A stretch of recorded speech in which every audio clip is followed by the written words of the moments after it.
ओम शांति। अरे मिले तारीख़ 8/11/2024 मिठा मिठा बाप तर चवंदा मीठे मीठी ॿार तव्हां ये राजयोग जी पढ़ाई पढ़ंदा आहियो राजे जे लाइ। इहा तव्हांजी नई पढ़ाई, इहा असांजी आहे नई पढ़ाई। प्रश्न आहे हिन पढ़ाई में कई ॿार हलंदे हलंदे फेल छो थी वेंदा आहिनि। उत्तर आहे छो जी हिन पढ़ाई में माया सां गॾु बॉक्सिंग आहे। माया जी बॉक्सिंग में बुद्धि खे ॾाढी कड़ी चोट लॻी वेंदी आहे। चोट लॻण जे कारण बाप सां सचो न आहे। सचा ॿार सदा सेफ रहंदा आहिनि। ओम शांति। इहे त सभु ॿारनि खे निश्चय थींदो आहे कि असां आत्माउनि जो परमात्मा बाप पढ़ाए थो। असां आत्माउनि खे परमात्मा बाप पढ़ाइनि था। 5000 वर्ष पोइ हिकु बार बेहद जो बाप अची करे पंहिंजे बेहद जे ॿारनि खे पढ़ाईंदा आहिनि। कोई नयो आदमी इहे ॻाल्हियूं ॿुधे त सम्झी न सघे कि बेहद जो बाप बेहद जा ॿार छा आहिनि। रूहानी बाप रूहानी ॿार छा हूंदा आहिनि इहे बि सम्झी न सघनि। तव्हां ॿार ॼाणंदा असां सभु आत्मायूं भाव आहियूं। उहा असांजो बाप बि आहे, टीचर बि आहे, सतगुरु सुप्रीम गुरु बि आहे न। सुप्रीम सां गॾु पोइ सतगुरु सुप्रीम मतिलबु ऊचो ई, सर्व खां ऊचो, सर्व खां सचो, शक्तिशाली। तव्हां ॿारनि खे इहे ऑटोमेटिकली यादि रहंदो। हिते वेही सम्झंदा हूंदा सभी आत्माउनि जो हिकु ई रूहानी बाप आहे। सभी आत्मायूं हुननि खे यादि कंदियूं आहिनि। कोई बि धर्म जो हुजे सभी मनुष्य मात्र यादि ज़रूरु कंदा। बाप सम्झाईंदा आहिनि आत्मा त सभिनि में आहे। हाणे बाप चवंदा आहिनि देह जे सभु धर्म छॾे पंहिंजी खे आत्मा सम्झो। हाणे तव्हां आत्मा हिते पाठ वॼाइण आया आहियो न। कीअं पाठ वॼाईंदा आहियो उहो बि सम्झायो आहे। ॿार बि नंबरवार पुरुषार्थ अनुसार ई सम्झंदा आहिनि। तव्हां राजयोगी आहियो न। पढ़ण वारा सभु योगी हूंदा आहिनि। पढ़ाइण वारो टीचर सां गॾु योग ज़रूरु रखिणो पवंदो आहे। एम ऑब्जेक्ट जो बि मालूम रहंदो आहे न। हिन पढ़ाई सां असां फलानो ठहींदासीं। हीअ पढ़ाई त हिकु ई आहे। इनखे चइबो आहे राजनि जो राजा ठहिण जी पढ़ाई। बाबा चवनि था राजयोग आहे न। राजी प्राप्त करण लाइ बाप सां गॾु योग लॻाईंदा आहिनि। ॿियो कोई मनुष्य ये राजयोग न सिखलाए सघे। तव्हांखे कोई मनुष्य न सम्झाईंदा आहिनि, सिखलाईंदा आहिनि। परमात्मा त आत्माउनि खे सिखलाईंदा आहिनि। तव्हां पोइ ॿियनि खे सिखलाईंदा आहियो। तव्हां बि पंहिंजी खे आत्मा सम्झो। असां आत्माउनि खे बाप सिखलाईंदा आहिनि। ये यादि न रहण सां जौहर न भरंदो आहे न। टीचर यादि रहे, कॉलेज यादि रहे, पढ़ाई कहिड़ी पढ़ूं था सदा यादि रहे त उहो नशो, उहा सिंसियरिटी बि ईंदी आहे। त असांखे सदा यादि रहे कि असांखे पढ़ाइण वारो केरु, त उहो नशो बि रहंदो। बाबा चवनि था पढ़ाइण वारो यादि न हूंदो आहे न, हिन करे उहो नशो न चढ़ंदो आहे।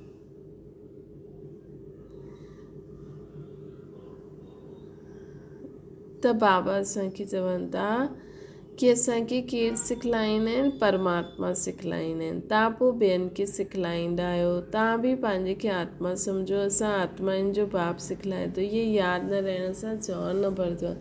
इन करे ॾाढनि जी बुद्धि में न वेहींदो आहे। त बाप हमेशह चवंदा आहिनि योग युक्त हुजो, यादि जी यात्रा में रही करे सम्झायो। असां भाउ खे सिखलाईंदा आहियूं। तव्हां बि आत्मा आहियो। उहो सभिनि जो बाप टीचर गुरु आहे। आत्मा खे ॾिसणो आहे। भल गायन आहे, सेकेंड में जीवन मुक्ति, परंतु हिन में महिनत ॾाढी आहे। आत्म अभिमानी न ठहिण सां तव्हांजे वचननि में ताक़त न रहंदी। छो जी जंहिं प्रकार बाप सम्झाईंदा आहिनि हुन रीति कोई सम्झाईंदो ई न आहे। कोई त ॾाढा सुठा सम्झाईंदा आहिनि। केरु कांटो आहे केरु फूल आहे मालूम त सभु पवंदा आहिनि। स्कूल में ॿार 5-6 दर्जा पढ़ी करे पोइ ट्रांसफ़र थींदा आहिनि। सिर्फ़ु ॿार जॾहिं ट्रांसफ़र थींदा आहिनि त ॿिए क्लास में टीचर खे बि झटि मालूम पइजी वेंदो आहे। स्कूलनि में ॿार 5-6 दर्जा पढ़ी करे पोइ ट्रांसफ़र थींदा आहिनि। सिर्फ़ु ॿार जॾहिं ट्रांसफ़र थींदा आहिनि त ॿिए क्लास जे टीचर खे झटि मालूम पइजी वेंदो आहे। इहे ॿार तिखा पुरुषार्थी आहिनि, इन्हनि खे सुठो पढ़ियलु आहे तॾहिं ऊच नंबर में आया आहिनि, इन्हनि सुठो पढ़ियो आहे। टीचर त ज़रूरु सम्झंदा हूंदा न, उहा आहिनि लौकिक पढ़ाई। हिते त उहा ॻाल्हि न आहे, इहा आहे पालौकिक पढ़ाई। हिते त ईअं न चईंदासीं न, इहा पहिरों ॾाढा सुठा पढ़ी करे आया तॾहिं सुठो पढ़ंदा आहिनि, न हिते ईअं न चईंदासीं। इहा पालौकिक पढ़ाई आहे, उहा लौकिक पढ़ाई त हिते न आहे। हिते कोई क्लास जंप न हीअं न थींदा आहिनि। हुन इम्तिहान में त ट्रांसफ़र थींदा आहिनि त टीचर सम्झंदा आहिनि इन्हनि पढ़ाई में महिनत कई आहे तॾहिं अॻियां नंबर आयो आहे। हिते त आहे ई नई पढ़ाई जो पहिरों खां ई कोई पढ़ियलु उहा न आहे। मतिलबु जो कलयुग मां ई त आत्मायूं आहिनि न। हा, अगरि हिन ज्ञान में अगरि कोई हलंदे छॾी छॾंदो आहे ऐं पोइ वापसि जनम वठंदो आहे त उहो ज्ञान में अॻियां हली सघंदो आहे। इहा त नई पढ़ाई आहे न, नयो पढ़ाइण वारो सभु नयो ई नयो आहे, नयनि खे पढ़ाईंदा आहिनि। उन्हनि में जो सुठी रीति पढ़ंदा त चईंदा सुठो पुरुषार्थी। इहा आहे नई दुनिया जे लाइ नई नॉलेज। ऐं ॿियो कोई पढ़ाइण वारो त हिते आहे ई न। जेतिरो जो अटेंशन ॾींदा ओतिरो उच नंबर में वेंदा। हिते हिकु ई टीचर आहे। कोई त ॾाढा मिठा आज्ञाकारी हूंदा आहिनि, ॾिसण सां ई मालूम पइजी वेंदो आहे इहे पढ़ाइण वारा ॾाढा सुठा आहिनि, इन्हनि में कोई अवगुण न आहे।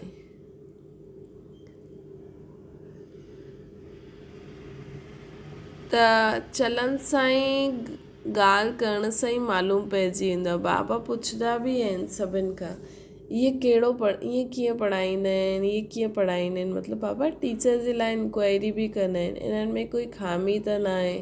अहिड़ा ॾाढा चईंदा आहिनि कि असांखां पुछे न बग़ैर समाचार कॾहिं न ॾिजो। टीचर चईंदी आहे, कोई सुठो पढ़ाईंदो आहे, कोई शुरड़ बुद्धि न हूंदो आहे, माया जो वार ॾाढो थींदो।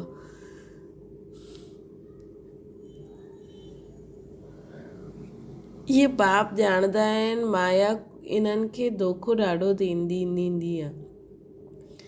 भल 10 वर्ष बि पढ़ायो परंतु माया अहिड़ी ज़बरदस्त आहे, देह अहंकार आयो ऐं इहा फसियो। बाप सम्झाईंदा आहिनि जो बि पहलवान आहिनि उन्हनि ते माया जी चोट लॻंदी आहे। माया बि बलवान सां बलवान थी करे लड़दी आहे। तव्हां सम्झंदा हूंदा बाबा जंहिंमें प्रवेश कयो आहे इहे नंबर 1 आहे, पोइ नंबरवार त थींदा ई न। बाबा मिसाल करे 1-2 जो ॾींदा आहिनि, हूंदा त नंबरवार आहिनि। जीअं दिल्ली में गीता बच्ची ॾाढी होशियारु आहे बच्ची वॾी मिठी। बाबा हमेशह चईंदा आहिनि गीता त सची गीता।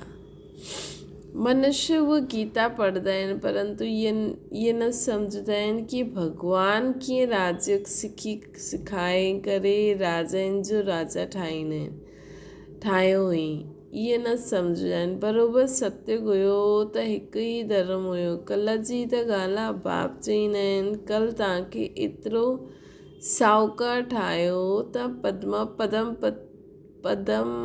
पदम भाग्यशाली हुयो।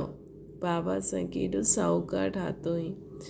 हाणे तव्हां छा ठही आहियो, तव्हां फील कंदा आहियो? उन गीता ॿुधाइण वारनि सां कोई खे फीलिंग ईंदी आहे छा?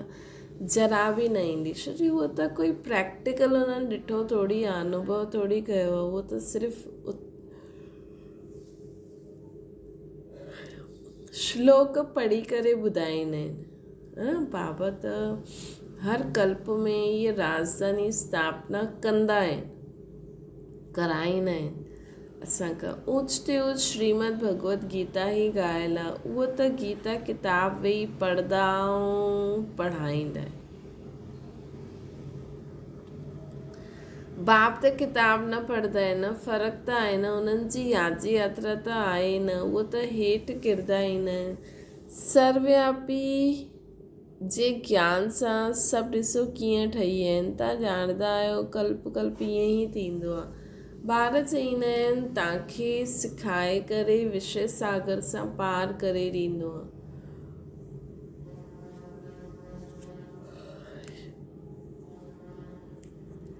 केतिरो फ़र्क़ु आहे न।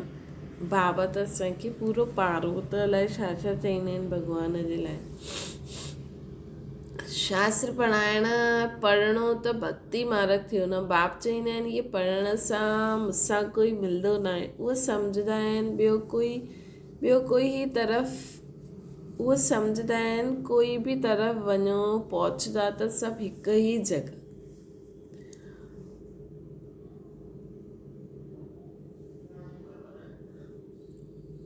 दुनिया में माण्हू चईंदा आहिनि, कॾहिं चईंदा आहिनि भॻवानु कंहिं न कंहिं रूप में अची करे पढ़ाईंदा। जॾहिं बाप अची करे पढ़ाईंदा त तव्हां पोइ छा पढ़ाईंदा आहियो? ग्रंथ शास्त्र छा पढ़ाईंदा आहियो? जॾहिं भॻवानु अची करे मत ॾींदो त ग्रंथ शास्त्र सभु छा पढ़ाईंदा? बाप सम्झाईंदा आहिनि गीता में अटे में नमक मिसल कोई राइट अक्षर आहे जंहिंमें तव्हां पकड़े सघंदा आहियो, जंहिंमें तव्हां पकड़ सघंदा आहियो। सतयुग में कोई बि शास्त्र आदि हूंदो ई न आहे। इहा आहे भक्ति मार्ग जा शास्त्र। ईअं न चईंदासीं कि इहे अनादि आहिनि, शुरू खां हलिया आया आहिनि, न। अनादि जो अर्थ न सम्झंदा आहिनि। बाप सम्झाईंदा आहिनि इहे त ड्रामा अनादि बराबरि आहे। दुनिया वारा चईंदा आहिनि शास्त्र अनादि आहिनि, लेकिन अनादि बि कॾहिं खां? त बाप सम्झाईंदा आहिनि इहे ड्रामा अनादि बराबरि आहे। तव्हांखे बाप राजयोग सिखलाईंदा आहिनि। बाप चईंदा आहिनि हाणे तव्हांखे सिखलायां थो, पोइ मां गुम थी वेंदो आहे। तव्हां चईंदा असांजो राज्य अनादि हुयो। राज्य उहो ई आहे, सिर्फ़ु पावन जे बदिले पतित थियण सां नाम बदिली थी वेंदो आहे। देवता जे बदिले हिंदू कहलाईंदा आहिनि। आहे त आदि सनातन देवी देवता धर्म। जीअं ॿिया धर्म ॿिया तमो प्रधान सां सतो रजो तमो जीअं ॿिया सतो प्रधान सां सतो रजो तमो में ईंदा आहिनि, तव्हां बि ईअं उतरंदा ईंदा आहियो। रजो में ईंदा आहियो त अपवित्रता जे कारण देवता जे बदिले असांजो नाम हिंदू थी वेंदो आहे। न त हिंदुस्तान जो नाम आहे। तव्हां असुल में आहियो देवी देवता हुयो न। देवता ऐं सदैव पावन हूंदा आहिनि। हाणे त मनुष्य पतित थी वियो आहे त नाम ई पंहिंजे धर्म जो नाम ई हिंदू करे छॾियो। पुछो हिंदू धर्म कॾहिं खां स्थापना थियो, कंहिं स्थापना कयो त ॿुधाए न सघंदा। आदि सनातन देवी देवता धर्म हुयो जेकी पैराडाइज़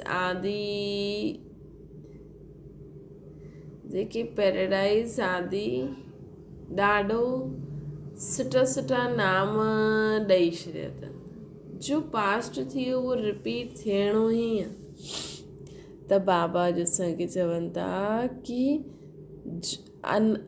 आदि सनातन हिकु धर्म ई आहे, लेकिन छो बदिली थियो उहो बाबा ॿुधाइनि था। जो पास्ट थियो उहो रिपीट थियणो ई आहे।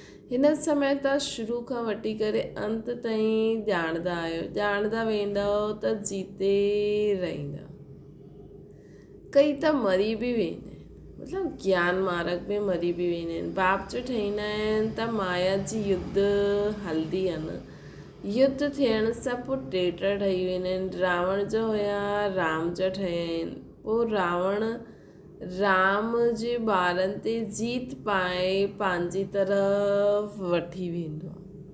कोई बीमारी थी वेंदी आहे, पोइ न हुतां जा रहंदा आहिनि न हितां जा। मतिलबु हिते बाबा आत्मा जी ॻाल्हि करनि था, न ख़ुशी न रंज, विच में पिया रहंदा आहिनि। तव्हां वटि बि ॾाढा आहिनि जो विच में रहंदा आहिनि। बाप जो बि पूरो न ठहींदा आहिनि, रावण जो बि पूरो न ठहींदा आहिनि। हाणे त आयो पुरुषोत्तम संगम युग ते उत्तम पुरुष ठहिण लाइ पुरुषारत करो था न। इहा ॾाढी सम्झण जी ॻाल्हि आहे। बाबा पुछंदा आहिनि हथ त ॾाढा सुठा वेही उठाईंदा आहिनि, परंतु सम्झाइबो आहे बुद्धि न आहे। लेकिन परंतु सम्झबो आहे कि इन्हनि में बुद्धि न आहे। भल बाबा चईंदा आहिनि शुभ ॻाल्हायो, चईंदा त सभु आहिनि, असां नर सां नारायण ठहींदासीं। कथा ई आहे नर सां नारायण ठहिण जी। अज्ञान काल में बि सत्यनारायण जी कथा ॿुधंदा आहिनि। हुते त कोई पुछी न सघंदा आहिनि, इहे त बाप ई पुछंदा आहिनि तव्हां छा सम्झंदा आहियो। एतिरी हिमत आहे तव्हांखे पावन बि ज़रूरु ठहिणो आहे। कोई ईंदा आहिनि त पुछबो आहे हिन जन्म में कोई पाप कर्म त न कयो। बाबा चईंदा आहिनि कि कोई ईंदा आहिनि त बाबा पुछंदा आहिनि हिन जन्म में कोई पाप कर्म त न कयो न। जन्मांतर जा पापी त आयो ई। हिन जन्म जा पाप ॿुधायो त हल्का थी वेंदा, न त दिलि अंदरि खाईंदी रहंदी। सच बतलाइण सां हल्का थी वेंदा। कई बार सच न ॿुधाईंदा आहिनि त माया हिकदमि ज़ोर सां गुस्सो लॻाए ॾींदी आहे। कई बार सच न बतलाईंदा आहिनि त माया हिकदमि ज़ोर सां गुस्सो लॻाए ॾींदी आहे। तव्हांजी ॾाढी वॾी कड़ी बॉक्सिंग आहे। हुन बॉक्सिंग में त शरीर खे चोट लॻंदी आहे, हिन में बुद्धि खे ॾाढी चोट लॻंदी आहे। इहे बाबा बि ॼाणंदा आहिनि। इहे ब्रह्मा चईंदा आहिनि मां ॾाढे जन्मनि जे अंत जो आहियां। सभिनि खां पावन हुयमि, हाणे सभिनि खां पतित अची करे ठहियो आहे, पोइ पावन ठहींदो आहे। ईअं त न चईंदमि न कि मां महात्मा आहियां। बाप बि ख़ातिरी ॾींदा आहिनि हीअ सभिनि खां जास्ती पतित आहे। बाप चईंदा आहिनि मां आयो आहियां पराए देश पराए शरीर में। इन्हनि जे ॾाढे जन्मनि जे अंत में मां इन्हनि में प्रवेश कंदो आहे। जे पूरा 84 जन्म वरितई उहा हाणे पावन ठहिण जो पुरुषारथ कंदा आहिनि। ख़बरदार बि ॾाढो रहणो आहे। बाप खे ॼाणंदा आहिनि न।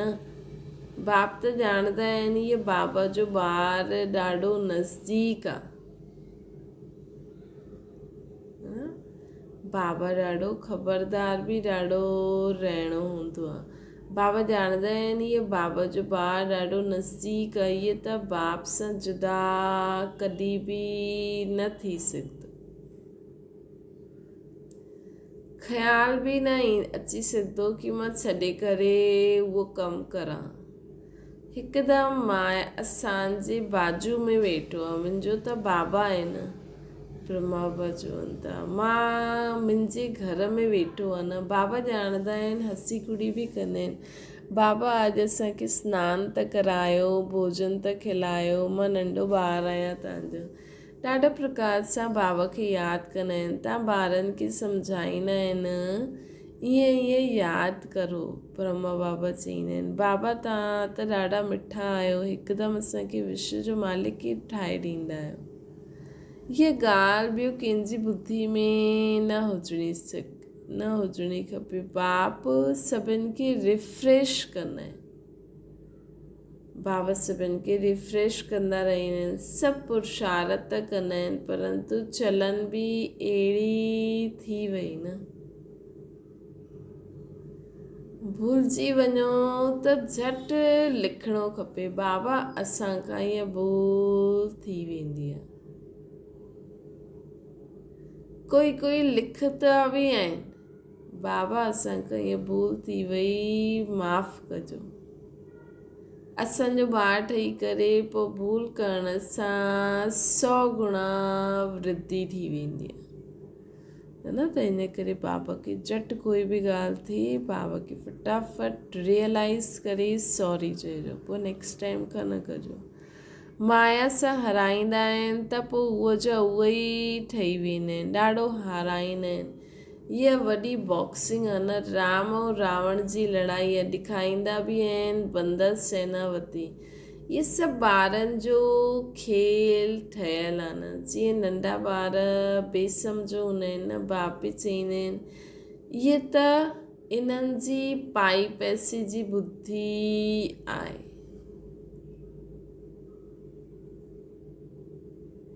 बाबा चईंदा आहिनि कि इहे त इन्हनि जी पाई पैसे जी बुद्धि आहे। नंढा ॿार बेसम्झो हूंदा आहिनि न, त हिते दुनिया में बि अलाए छा छा कंदा रहंदा आहिनि। बाप बि चईंदा आहिनि इहे त इन्हनि जी पाई पैसे जी बुद्धि आहे। चईंदा आहिनि हर हिकु ईश्वर जो रूप आहे, ऐं चईंदा आहिनि ऐं केॾी अथॉरिटी सां चईंदा आहिनि। मतिलबु ॾिसो कूड़ पाई पैसे जी बुद्धि जी मत सम्झ बि केॾी अथॉरिटी सां चईंदा आहिनि कि हिननि खां वॾो दुनिया में आहे न, इहे ई भॻवानु ठही वेठा आहिनि। मतिलबु माया जो फोर्स, माया जो पंप बि ॾिसो, माया जो अहंकार बि ॾिसो, माया जी शक्ति बि ॾिसो, जेका माण्हू चईंदा आहिनि कि अरे भॻवानु त असांजे अंदरि ई आहे। हिकु झुंड जो झुंड वेही चए त ॿुधायो, त बाबा असांखे चवनि था अरे हिननि जी त इहे पाई पैसे जी बुद्धि आहे। जीअं चईंदा आहिनि हर हिकु ईश्वर जो रूप आहे, त हर हिकु ईश्वर ठही क्रिएट बि कंदा आहिनि। बाप चईंदा आहिनि इहे त हिननि जी पाई पैसे जी बुद्धि आहे। चईंदा आहिनि हर हिकु ईश्वर जो रूप आहे, त हर हिकु ईश्वर ठही क्रिएट बि कंदा आहिनि, पालना बि कंदा आहिनि, पोइ विनाश बि कंदा आहिनि मूर्तियुनि खे। हाणे ईश्वर कोई विनाश थोरी थींदो, इहे त केतिरी अज्ञानता आहिनि कि चइबो आहे गुड़ियनि जी पूजा। वंडर आहे न, मनुष्यनि जी बुद्धि छा छा थी वेंदी आहे, केतिरो ख़र्चो कंदा रहंदा आहिनि। बाप उल्हाना ॾींदा आहिनि असां तव्हांखे एतिरो वॾो ठाहे करे वियमि मां तव्हांखे, केॾो वॾो ठाहे करे बाबा असांखे विया, तव्हां छा कयो? तव्हां बि ॼाणंदा आहियो हम सो देवता, पोइ चकर लॻाईंदे हाणे असां ब्रह्मन ठहिया आहियूं, पोइ असां सो देवता ठहींदासीं। इहे त बुद्धि में वेठल आहे न, हिते वेठा आहियो त बुद्धि में नॉलेज रहणी खपे। बाप बि नॉलेजफुल आहे, रहंदा भल शांतीधाम में आहिनि, पोइ बि उन्हनि खे नॉलेजफुल चइबो आहे। तव्हांजी बि आत्मा में सॼी नॉलेज रहंदी आहे न। बाबा असांखे आप समान मास्टर नॉलेजफुल ठाहे छॾियो अथई। बाबा चईंदा आहिनि कि पोइ बि उन्हनि खे रहंदा बाबा शांतीधाम में आहिनि, लेकिन उन्हनि खे चईंदासीं नॉलेजफुल। तव्हांजी बि आत्मा में सॼी नॉलेज रहंदी आहे न। चईंदा आहिनि हिन ज्ञान सां त असांजी अख ई खुली वई। बाप तव्हांखे ज्ञान जा चक्षु ॾींदा आहिनि। बाबा असांखे ज्ञान जो चक्षु ॾींदा आहिनि, पोइ जो जेतिरो जंहिंजी अख खुले। आत्मा खे सृष्टि जी आदि मध्य अंत जो पतो पियो, चक्कर फिरंदो ई रहंदो आहे। ब्राह्मणनि खे सुदर्शन चक्र मिलंदो आहे। देवताउनि खे पढ़ाइण वारो कोई हूंदो ई न आहे, उन्हनि खे शिक्षा जी दरकार ई न आहे। दुनिया में शिक्षा जी दरकार ई न आहे। त बाबा असांखे हाणे खां ई सभु कुझु पढ़ाए ॾींदा आहिनि, हाणे खां ई असांजा सभु संस्कार ओड़ा ठही वेंदा आहिनि। उते त सिर्फ़ु निमित मात्र थोरो बहुत भाषा जे लाइ पढ़ाई थींदी आहे। पढ़ाइण त तव्हांखे पढ़णो त तव्हांखे आहे, जो पोइ तव्हां देवता ठही वेंदा। पढ़णो त असांखे आहे जो असां देवता ठही वेंदासीं।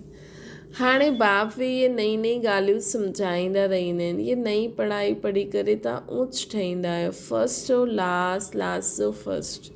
इहे पढ़ाई आहे न। हाणे तव्हां सम्झायो बाबा हर कल्प अची करे सभु पतित आत्माउनि खे ईअं पावन ठाहींदा आहिनि, पोइ इहे नॉलेज खलास थी वेंदी आहे। जॾहिं असां सभु पावन थी वेंदा आहिनि न पोइ इहे नॉलेज खलास थी वेंदी। अच्छा, मीठी मीठी सिकिल ते ॿारनि प्रति माता पिता बाप दादा जो यादि प्यार ऐं गुड मॉर्निंग। रूहानी बाप जी सभिनि रूहानियुनि ॿारनि खे नमस्ते। असांजी बि रूहानी माता पिता बाप दादा खे यादि प्यार गुड मॉर्निंग ऐं नमस्ते। धारणा जे लाइ मुख्य सार ॾाढो ॾाढो आज्ञाकारी मिठो थी करे हलणो आहे, देह अहंकार में न अचिणो आहे, बाप जो ॿार ठही करे पोइ कोई बि भूल न करणी आहे असांखे। माया जी बॉक्सिंग में ॾाढो ॾाढो ख़बरदार रहणो आहे। ॿियो आहे पंहिंजे वचननि में ताक़त भरण लाइ आत्म अभिमानी रहण जो अभ्यास करणो आहे। पंहिंजे वचननि में ताक़त भरण लाइ आत्म अभिमानी रहण जो अभ्यास करणो आहे। स्मृति रहे बाप जो सिखलायो आहे, असां ॿुधूं था।